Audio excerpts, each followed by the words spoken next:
신앙 고백 우리 하겠습니다. 나는 전능하신 아버지 하나님 천지의 창조주를 믿습니다. 나는 그의 유일하신 아들 우리 주 예수 그리스도를 믿습니다.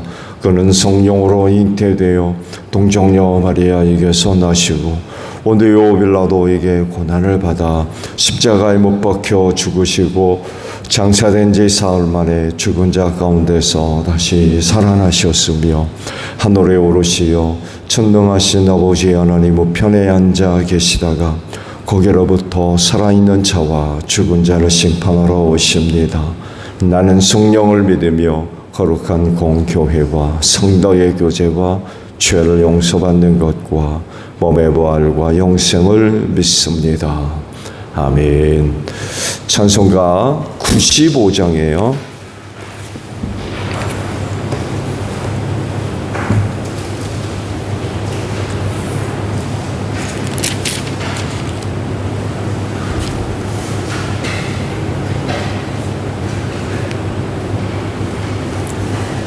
찬송가 95장입니다.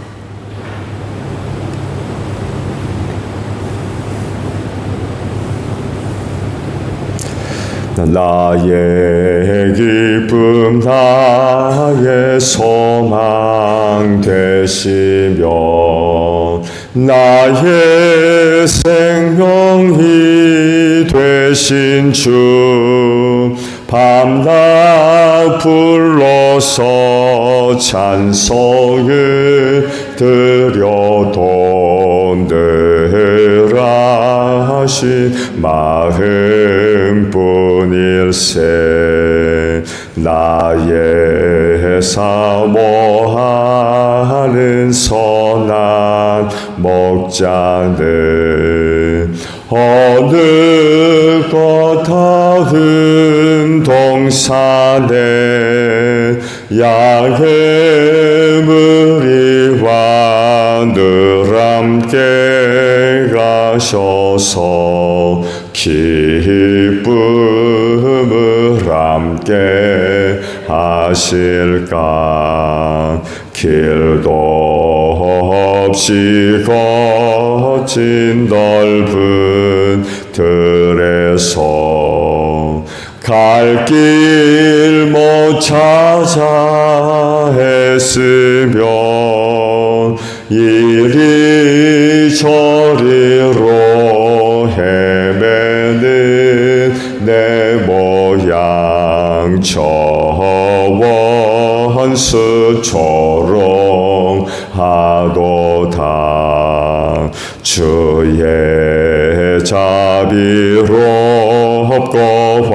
화평한 얼굴 모든 천사도 반기며 주의 놀라운 진리의 말씀에 천지가 화답하도다.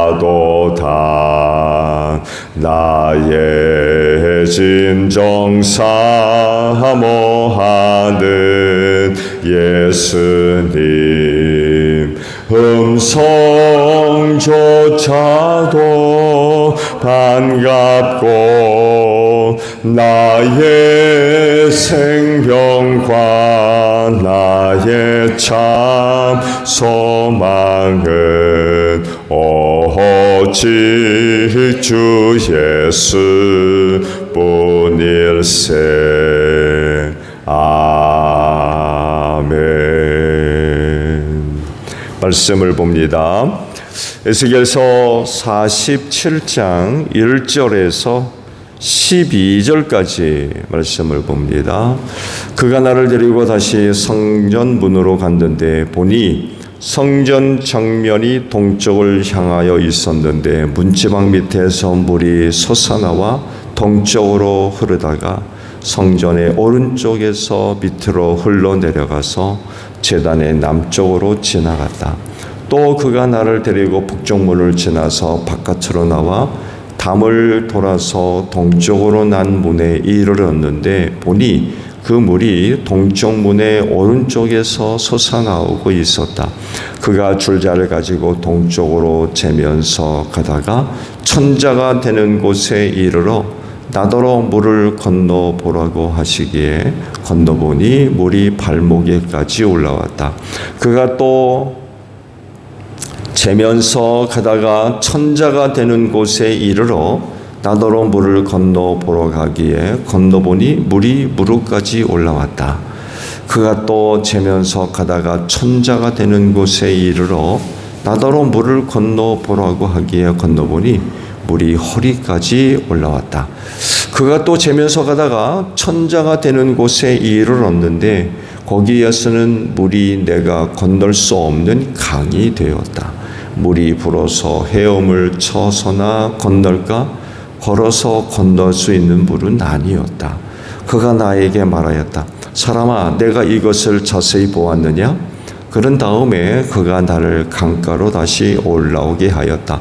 내가 돌아올 때는 보니 이미 강의 양쪽 언덕에 많은 나무가 있었다.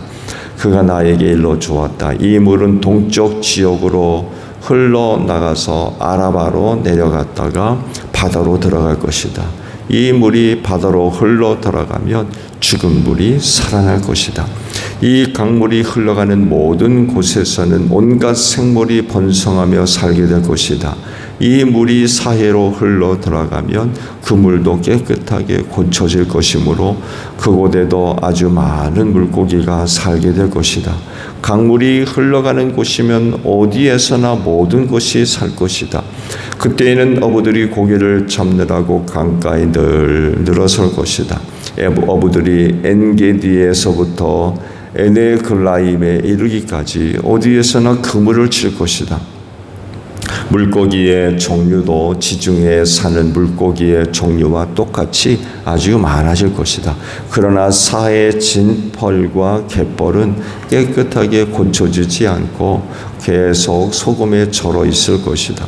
그 강가에는 이쪽이나 저쪽 언덕에 똑같이 온갖 종류의 먹을 과일 나무가 자라고 그 모든 잎도 시들지 않고 그 열매도 끊이지 않을 것이다. 나무들은 달마다 새로운 열매를 맺을 것인데 그것은 그 강물이 성소에서부터 흘러나오기 때문이다. 그 과일은 사람들이 먹고 그 잎은 약재로 쓸 것이다. 아멘. 오늘 아침에는요 12절에 있는 말씀을 봅니다. 12절 하반절의 말씀이에요. 그것은 그 강물이 성소에서부터 흘러나오기 때문이다 라는 말씀입니다. 성전에서 흘러나온 강물에 관련된 환상입니다. 에스겔은 이 환상을 마지막으로 성전과 관련된 환상을 더 이상 보지 못합니다. 이게 이제 성전과 관련된 마지막 환상의 내용들입니다. 그동안 하나님께서 에스겔에게 보여주신 성전과 관련된 환상들이 있었죠. 특이점이 있습니다. 여러분 보시면서 발견하셨나요? 다른 것이 아니라 에스겔이 본 성전, 환상을 통해서 본 성전, 이 성전과 관련해서 광야에 쳐졌던 성막, 또 솔로몬에 의해서 지어진 솔로몬 성전, 1차 성전이죠. 그리고 포로를 마치고 스룹바벨을 중심으로 해서 제2차 스룹바벨 성전, 그리고 예수님 시대 헤롯에 의해서 중축된 헤롯 성전이라고 해야 되나요? 스룹바벨이 지어진 그 성전을 중축했죠, 헤롯이. 누구는 3차 성전, 헤롯 성전 그러는데 엄밀하게 얘기하면 스룹바벨에 의해서 지어졌던 성전을 중축하고 또 개축하는 이런 그 일을 헤롯 대왕이 했죠. 예수님 시대에도 완공되지 못하고 계속해서 이제 손을 보고 있는, 수리하고 있는 그런 상태에 있었죠. 이런 그 성전들과 비교해 보았을 때에 에스겔이 본 환상을 통해 본 성전에 차이가 있어요. 다른 점들이 있습니다. 근데 그 다른 점들이 그 성전에서 굉장히 중요한 그런 그 위치고 역할을 감당하는데, 뜻밖의 하나님께서 그 보여주신 성전 환상에는 이것들이 빠져 있어요. 빠지면 안 되는 것들인데 하나님이 안 보여주셨어요. 있는 것을 안 보여준 건 아닌 것 같아요. 그러니까 에스겔이 환상 가운데 본 성전에는 이런 것들이 없었던 거예요. 아예. 왜 그럴까요?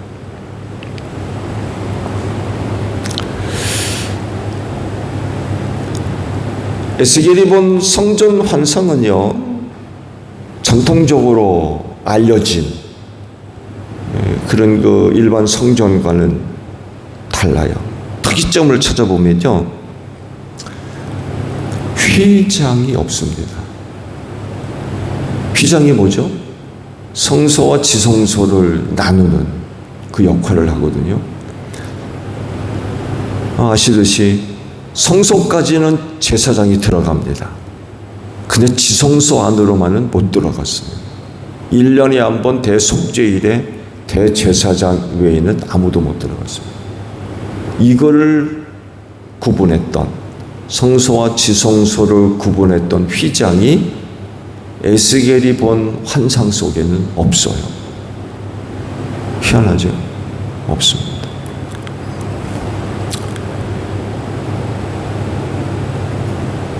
왜냐하면 에스겔이 본 성전 환상에는 휘장이 필요 없기 때문에 그래요. 왜냐하면 예수님이 십자가에서 별세하실 때 휘장이 위에서 아래로 찢어졌죠.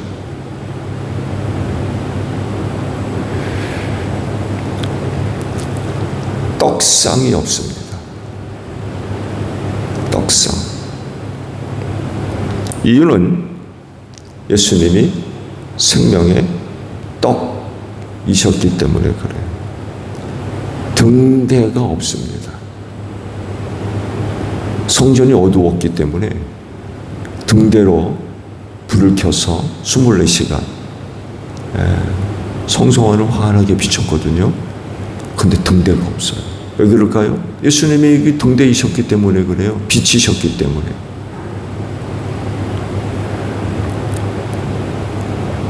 마지막으로 언약궤가 없습니다. 언약궤, 지성소 안에 놓여졌던 궤, 법궤죠. 언약궤가 없어요. 왜 그럴까요? 예수님이 진리이시기 때문에 그래요. 하나님으로서 진리 그 자체이세요. 말씀이신 거죠. 그래서 에스겔에게 이런 것들을 안 보여주신 거예요. 아예 그 성소에는 이런 것들이 없었던 거예요. 그러니까 일반적인 성소와 전혀 다른 그런 그 성소를 에스겔이 봤던 거죠. 그래서 일반적으로 보통 포로 때에 하나님께서 성전 환상을 에스겔에게 보여주셨기 때문에 이스라엘 백성들이 70년 포로 생활을 마치고 이스라엘로 돌아가게 되면 에스겔이 본 환상대로 성전이 지어질 것으로 기대하고 있지만 그렇지 않습니다. 스룹바벨에 의해서 지어진 성전은 에스겔이 본 성전 환상과 달라요. 그러면 에스겔이 본 성전 환상은 도대체 뭔가요?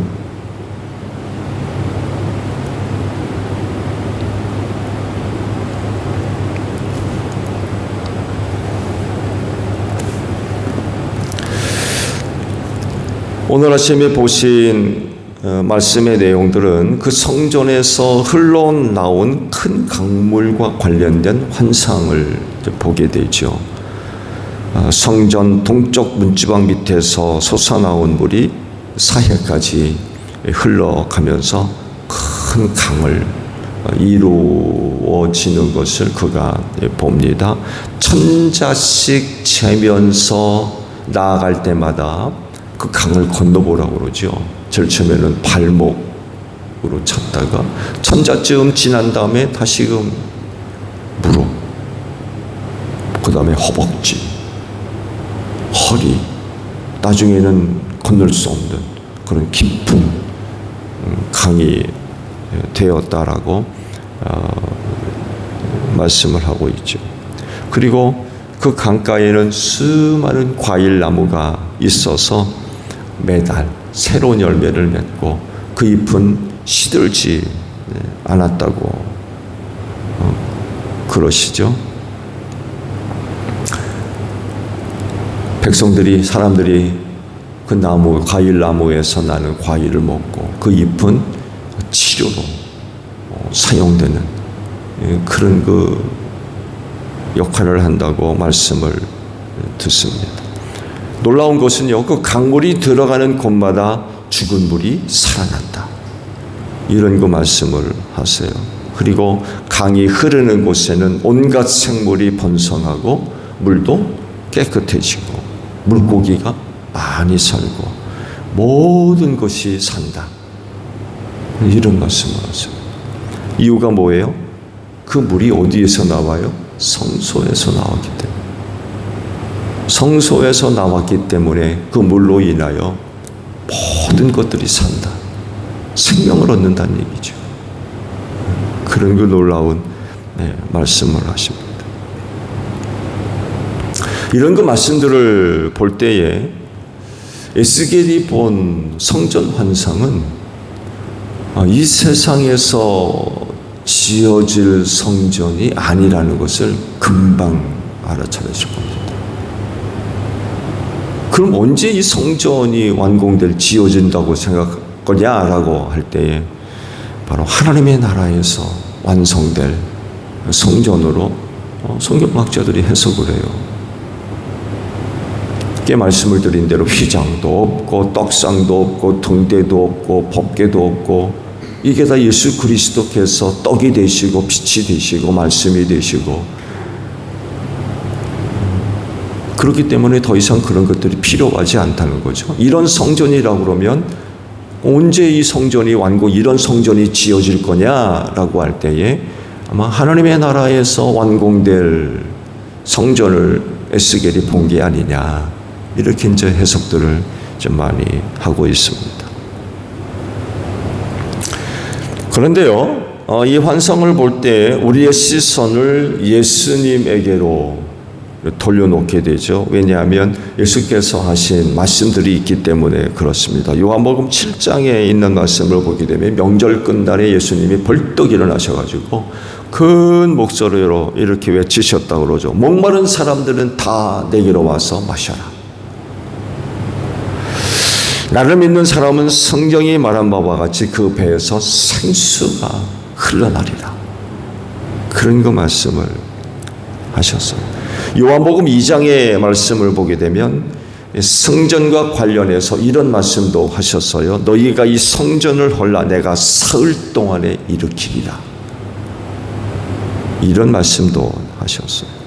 요한은요, 이 말씀들을 이렇게 해석을 하시죠. 예수님이 성전된 자기 육체를 가리켜서 하신 말씀입니다. 근데 눈에 보이는 성전을 말씀하신 것이 아니라 자기 몸을 성전으로 비유해서 말씀하신 것이다 라고 요한이 해석을 하고 있습니다. 또 요한복음 4장의 말씀을 보게 되면 그 유명한 사마리아 여인과의 대화에서 이런 말씀을 하시죠. 이 물을 마시는 사람은 다시 목마를 것이다. 그러나 내가 주는 물을 마시는 사람은 영원히 목마르지 아니할 것이다. 내가 주는 물은 그 사람 속에서 영생에 이르게 하는 샘물이 될 것이다. 성전에서 흘러나온 물, 주 예수님이 말씀하시는 물 다르지 않습니다. 그 물이 흐르는 곳마다 산다고 그랬어요. 생명을 얻는다는 거죠. 예수가 하신 말씀을 보세요.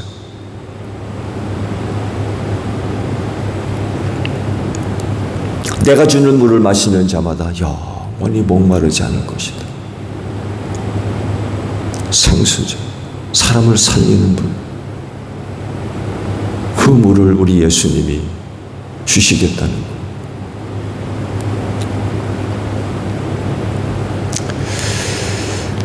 생명을 주는 생명수는 성전 되시는 예수님을 통해서 얻는 줄로 믿습니다. 여러분 안에 그 생수의 강이 흐르고 있는 줄로 믿습니다. 주님이 주는 물을 마시는 자는 영원히 목마르지 아니하는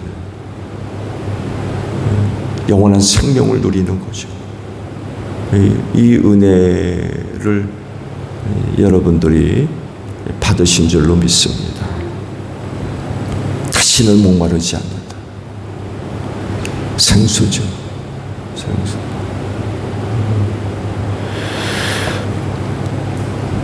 그럴진데 예수를 믿는 믿음 안에서 허락된 예수님을 통해서 얻은 생수의 강이 여러분 안에서 마르지 아니하고 늘 흘러넘치는 복된 역사가 있기를 바랍니다. 주기도문 합니다. 하늘에 계신 우리 아버지, 아버지의 이름을 거룩하게 하시며 아버지의 나라가 오게 하시며 아버지의 뜻이 하늘에서와 같이 땅에서도 이루어지게 하소서.